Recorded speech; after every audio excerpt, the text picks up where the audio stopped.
রে মা, এরকম ভাবে চিল্লালি কেনে? ব্যাপার, কাজের লোক এখানে কি করছে?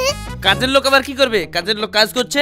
কাজের লোক কি কাজ করছে না নাকে নাক ঘষাঘষি করছে?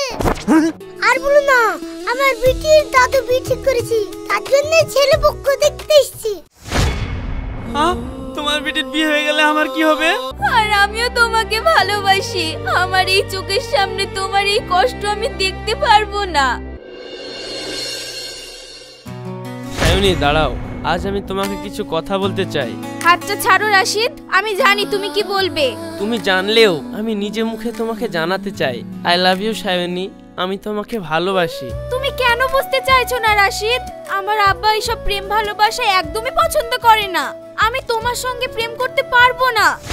সায়নী, গত 1 বছর ধরে আমি তোমার পেছনে পাগলের মতন ঘুরছি, আজ যদি আমার প্রপোজাল অ্যাকসেপ্ট না করো আমি এক্ষুনি শেষ করে দেব। আরে ম্যাট, তুমি কি পাগল হয়ে গেছো? তখন থেকে তোমাকে আমি কি বলছি আর তুমি কি বুঝছো? তুমি যতই ভালোবাসো আমাদের এই সম্পর্ক আমার আব্বু কখনোই মেনে নেবে না। কেন মেনে নেবে না? কি কমতি আছে আমার মধ্যে? আজ যদি অ্যাকসেপ্ট না করো তাহলে কি করব দেখো আমি। তুমি কি সত্যি সত্যি পাগল হয়ে গেছো? এখনই যে অ্যাক্সিডেন্ট হয়ে যেত। হ্যাঁ হ্যাঁ, আমি পাগল হয়ে গেছি শুধু তোমার জন্য। বিশ্বাস করো সায়নী, আমি তোমাকে অনেক ভালোবাসি। আমি জানি রাশিদ, তুমি আমাকে অনেক ভালোবাসো। আর সত্যি বলতে এই 1 বছর তোমার পাগলামি দেখতে দেখতে আমিও তোমাকে অনেক ভালোবেসে ফেলেছি। কিন্তু আমার আব্বু প্রেম ভালোবাসার শব্দটাকেই ঘৃণা করে, কারণ আমার জন্মের আগে আমার ফুপু একটা অচেনা ছেলেকে ভালোবেসে তার সঙ্গে পালিয়ে গিয়েছিল। তাই প্রেম ভালোবাসার শব্দটাকে আমার আব্বু ঘৃণা করে। আর আমার আব্বু তার মাথায় হাত দিয়ে কসম করে নিয়েছে যেন আমি ফুপুর মতন কোনো কাজ না করি। আমি আব্বুকে খুব ভালোবাসি রাশিদ, তার ইচ্ছার বিরুদ্ধে গিয়ে আমি কোনো কিছু করতে পারবো না। এই ছোটখাটো বিষয় নিয়ে তুমি এখনো চিন্তিত? তুমি শুধু একবার মন থেকে বলো আমাকে ভালোবাসো কিনা, তারপরে তোমার আব্বুকে কিভাবে রাজি করাতে হয় সেটা এই রাশিদের ভালো করেই জানা আছে। তুমি পারবে আমার আব্বুকে রাজি করাতে? 100 বার পারবো, কেন পারবো না? তোমার আব্বুকে, তোমার দাদুকে, তার বাপকে, তার বাপকে, যত জনাকে রাজি করানোর দরকার এই রাশিদ তত জনাকেই রাজি করবে। শুধু তুমি আমার পাশে থেকো, তাহলেই হবে। তাহলে শোনো, তুমি যদি আমার আব্বুকে রাজি করাতে পারো তাহলে আমার আর কোনো সমস্যা নেই, কিন্তু তুমি যদি না পারো তাহলে আমাকে ভালোবাসার জন্য কখনো জোর করতে পারবে না। আমার কসম খেয়ে বলো। আমি তোমার কসম খেয়ে বলছি সায়নী, আমি যদি তোমার আব্বুকে রাজি করাতে না পারি তাহলে আমি তোমার চোখের সামনে থেকে সারা জীবনের জন্য চলে যাব, কোনোদিনও তোমাকে আর ডিস্টার্ব করব না। ঠিক আছে, আমি কালকে কলেজ শেষ করে বাড়ি যাচ্ছি, তোমার যা করার তুমি করো।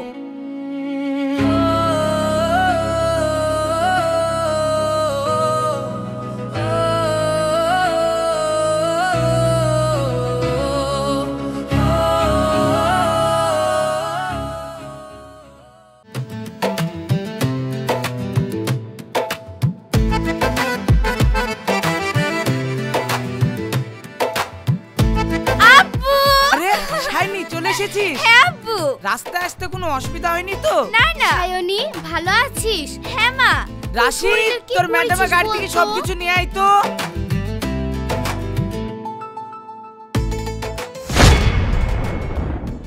কি রাশিদ এখানে? তাহলে কি আমাদের ব্যাপারে আব্বুকে রাজি করে ফেলেছে? কিন্তু আব্বুকে রাজি করালো কি করে? আব্বু তো এত সহজে রাজি হওয়ার মানুষ না। কিরে মা, কি ভাবতে লাগলি? ওর নাম রাশিদ, আজ থেকে ও আমাদের বাড়িতেই থাকবে, ও আমাদের নতুন কাজের লোক। কাজের লোক মানে? চেনো না জানো না যাকে তাকে তুমি কাজের লোক হিসাবে রেখে দিলে। কাল বিকালে তোর আব্বা বাজার থেকে আসার সময় হঠাৎ তোর আব্বার হার্ট অ্যাটাক হয়, আর তখনই এই ছেলেটা তোর আব্বাকে হাসপাতালে নিয়ে গিয়েছিল। এই ছেলেটা না থাকলে তোর আব্বাকে মনে হয় আর। আরে তুমি চুপ করো তো, আমার তো কিচ্ছু হয়নি। আব্বা কি বলছিস সব? তোমার হার্ট অ্যাটাক হয়েছিল, এখন তুমি ঠিক আছো তো? হ্যাঁ মা, আমি ঠিক আছি। রাশিদ আমাকে ঠিক সময়ে হসপিটালে নিয়ে গেছিল, তাই আজকে আমি বেঁচে ফিরেছি। জানিস মা, ডাক্তার বলেছিল তোর আব্বাকে যদি আর 10 মিনিট হাসপাতালে নিয়ে আসতে দেরি হতো তাহলে তুই আর তোর আব্বা জ্যান্ত মুক্ত মনে হয় আর দেখতে পারতিস নি। এই তুমি চুপ করো তো, মেয়েটাকে ভয় পাইয়ে দিও না। আমি তো এখন সুস্থ আছি নাকি? জানিস মা, রাশিদের এই দুনিয়াতে কেউ নেই, ও খুব গরিব, তাই আমি ভাবলাম আমার বাড়িতেই কাজ করবে। রাশিদ নাও, ব্যাগগুলো ঘরে রেখে আসো। হ্যাঁ হ্যাঁ।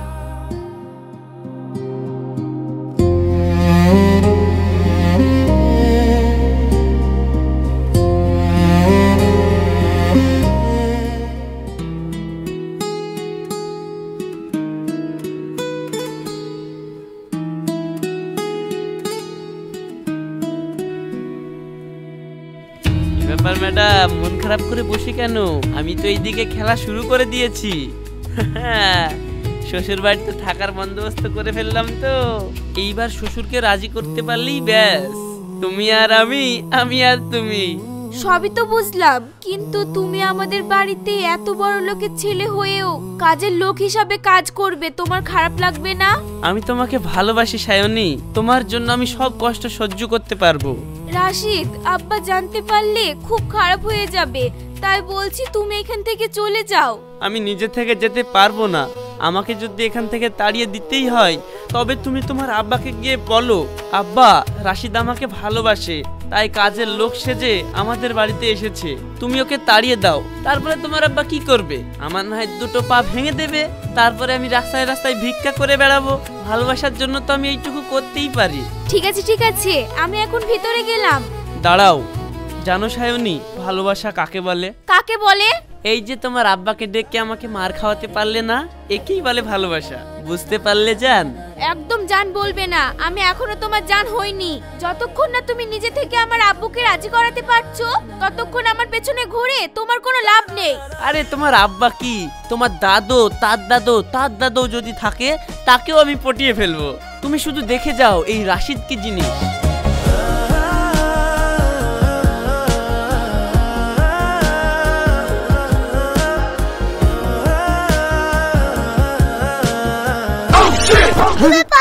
কাজের লোক এখানে কি করছে?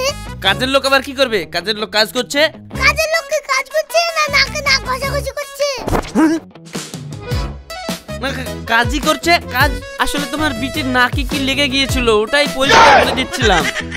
এই ভালো করে মুখ ধুবে, ঠিক আছে? হ্যাঁ ঠিক আছে। নাকটা আমার বিটির নাকে কি আছে না আছে আমি দেখবো। তুমি কাজের লোক বাড়ির কাজ করবা, বিটির নাক মানে নজর কানে। যাও, তোমার এখানে কোনো কাজ নাই, ওইদিকে যাও, দেখো অনেক কাজ পড়ে আছে, কাজ করো। হ্যাঁ যাচ্ছি।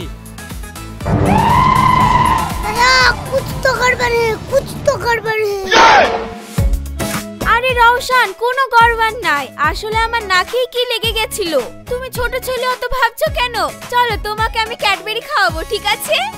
হ্যাঁ, তাহলে মনে হচ্ছে আর কোনো গড়বড় নাই, কিন্তু দয়া মনে হচ্ছে कुछ तो गड़बड़ है। আরে কিচ্ছু গড়বড় নাই, তোমাকে ডবল ক্যাডবেরি খাওয়াবো আজকে। তাহলে আর কোনো গড়বড় নাই, চলো বিটি ক্যাডবেরি খেতে। कुछ तो गड़बड़ है दया। আচ্ছা বিটি, ওই ছেলেটা তোমাকে ডিস্টার্ব করছে নাকি গো? যদি ডিস্টার্ব করে আমাকে বলবা, শুধু ওর হাড়গুলো সব ভেঙে এক করে দেবো। আরে না রওশন, ও আমাকে ডিস্টার্ব করেনি, ও তো নতুন এসেছে, তাই কি কাজ করতে হবে ও আমাকে জিজ্ঞাসা করছিল, আর আমার নাকে কি লেগে গেছিল ওটাই ছাড়িয়ে দিচ্ছিল। দয়া कुछ तो गड़बड़ है। মালটাকে দেখি আমার সুবিধা মনে হচ্ছে না, আমাকে চারিদিকে নজর রাখতে হবে। নিশ্চয় कुछ तो गड़बड़ है। না না, আমার ক্যাডবেরি কোন দিকে গেল? না না না না না না, আমি সহ্য করবো না।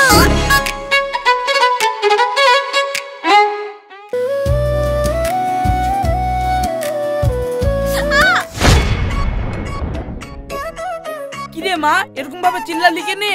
কি হলো ম্যাডাম, কি হলো? কোথা পিঁপড়েতে কামড়ালো নাকি? না আব্বা, কিছু না, আসলে তুমি গাড়িটা জোরে চালালে তো, তাই আমি ভয় পেয়ে গেছিলাম। গাড়ি জোরে চালালাম? আমি আবার কখন গাড়ি জোরে চালালাম রে? আমি তো 10 স্পিডেই চালাচ্ছিলাম, ইচ্ছে তো আস্তে সাইকেল চলে। না, তাও আমার ভয় লেগে গেছে, তুমি একটু আস্তে চালাও। আচ্ছা ঠিক আছে, তাহলে আরো আস্তে চালাচ্ছি, তুই থাক। হ্যাঁ, আমরা বাজারটা করে আনি। ঠিক আছে ম্যাডাম, থাকেন, আর ছোটখাটো ব্যাপারে ভয় পাবেন না, ঠিক আছে? হারামজাদা, এই কি তুই খাবি, তোকে আমি পরে দেখছি।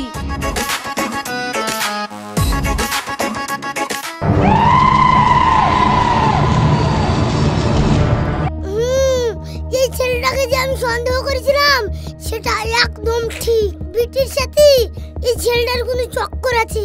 এ তো আচ্ছা ডেঞ্জারাস ছেলে, এখন আমাকেই শেষ করতে হবে। এখন থেকে আমি বিটির সাথে ছায়ার মতন লেগে থাকবো।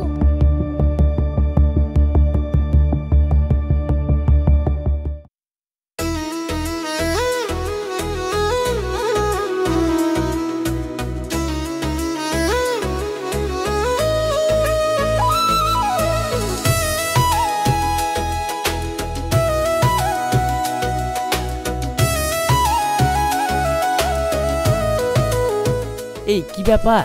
কি ব্যাপার? সব কথা তোমাকে বলতে হবে। কাজের লোকের মতন থাকো।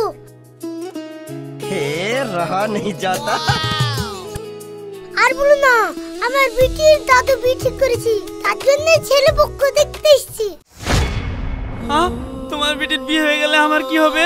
তোমার আবার কি হবে? তুমি কাজের লোক, তুমি একটা কাজের মাসির সাথে বিয়ে করলে বা? नहीं नहीं नहीं सारुण के यहाँ कुछ तो गड़बड़ है। এই দাঁড়াও, তোমার সঙ্গে আমার বিটির বিয়ে হবে নাকি? তাই তুমি এই কথা বলছো? না না, মানে হুট করে বিয়ে দিয়ে দিলে আমিও তো কাজের লোক, আমাকেও তো চারিদিকে সামলাতে হবে নাকি? তা আমাকে একটু জানাতে হয় না, ওইটা বললাম। হ্যাঁ, যাও তুমি জেনে নিলা, এবার যাও কাজে লেগে পড়ো। হ্যাঁ, কাজে লেগে পড়ছি। দেখুন বেয়াই মশাই, আপনাদের মেয়েকে আমাদের খুব পছন্দ হয়েছে। যাক, মেয়ে আপনাদের পছন্দ হয়েছে, এতেই আমি অনেক খুশি। হ্যাঁ, আপনার মেয়ে মাশাআল্লাহ যা সুন্দর, কেউ অপছন্দ করতে পারবে না। পছন্দ যখন, তাহলে দাবি দাবার ব্যাপারটা সেরে নিন। দেখুন, আল্লাহর রহমতে আমাদের কোনো জিনিসের অভাব অনটন নাই, তাই আমরা শুধু মেয়েটুকুন চাই। দেখুন, আপনাদের কোনো দাবি দাবা নেই বুঝলাম, কিন্তু আমি তো মেয়ের বাবা, আমি নিজে থেকে আমার একমাত্র মেয়ের ঘর সাজিয়ে দেব। সে আপনার যেটা ভালো লাগে করেন, কিন্তু আমরা চাইছি বিয়েটা খুবই তাড়াতাড়ি সেরে ফেলতে, সামনে মাসের মধ্যে। তা কি করে হয়? এত তাড়াতাড়ি বিয়ে সম্ভব নাকি? এটা আমাদের একমাত্র ম্যাডামের বিয়ে, ফটোশুট হবে, প্রি ওয়েডিং হবে, কত লোকজন আসবে, না হলে কি ভালো লাগে? তুমি একদম ঠিক বলেছো। আজকাল প্রি ওয়েডিং না হলে কি বিয়ে মানায়? আর তাছাড়া আমার সব বন্ধুরাই তো প্রি ওয়েডিং করেছে। আমাদের সময় তো এইসব ছিল না, এখনকার কলিযুগ। প্রি ওয়েডিং যা বলছে তোমরা করো, তোমাদের সুখে আমার সুখ। কি বলেন বিআই মশাই? হ্যাঁ বিআই মশাই, ছেলে মেয়েদের খুশিতেই আমরা খুশি। ঠিক আছে বিআই মশাই, তাহলে অনেক কথা হলো, আজকে আমরা উঠি, দিনক্ষণ নিয়ে পরে কথা হবে। ঠিক আছে, আসুন।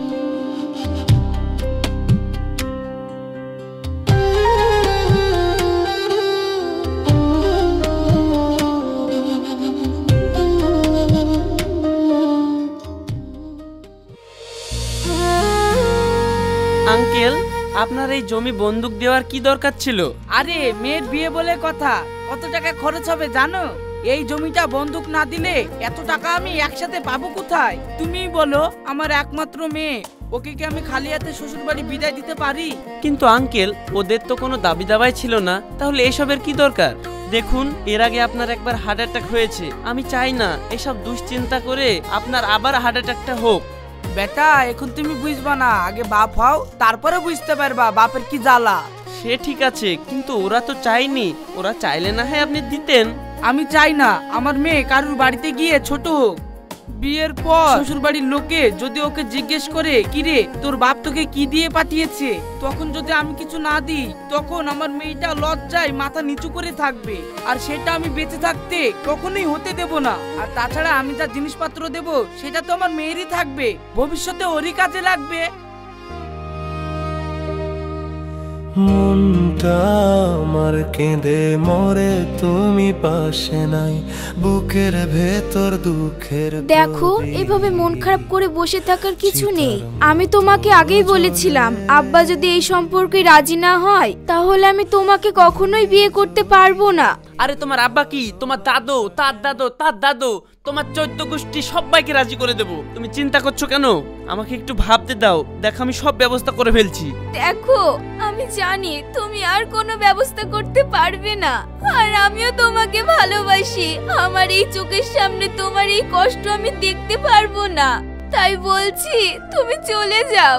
দেখো সায়নী, বিয়েটা কেবলই ঠিক হয়েছে, বিয়ে তো হয়ে যায়নি। আর তুমি জানো, কবুল বলার ঠিক কয়েক সেকেন্ড আগেও কত বিয়ে ভেঙে যায়। আর তাছাড়া তো আমি এখানে বিয়ে ভাঙার জন্য আছি। তুমি কি সত্যি পাগল হয়ে গেছো? আমার বিয়ে ঠিক হয়ে গেছে, এখন তোমার সঙ্গে আমার বিয়েটা অসম্ভব। আমার আব্বা কখনোই রাজি হবে না। কেন বুঝতে চাইছো না তুমি? চলে যাও এখান থেকে। দেখো সায়নী, আমি তোমাকে ভালোবাসি, আর তোমাকে না নিয়ে আমি এখান থেকে এক পাও নড়বো না। তোমার যা ইচ্ছা তাই করো, আর আমি পারছি না এসব।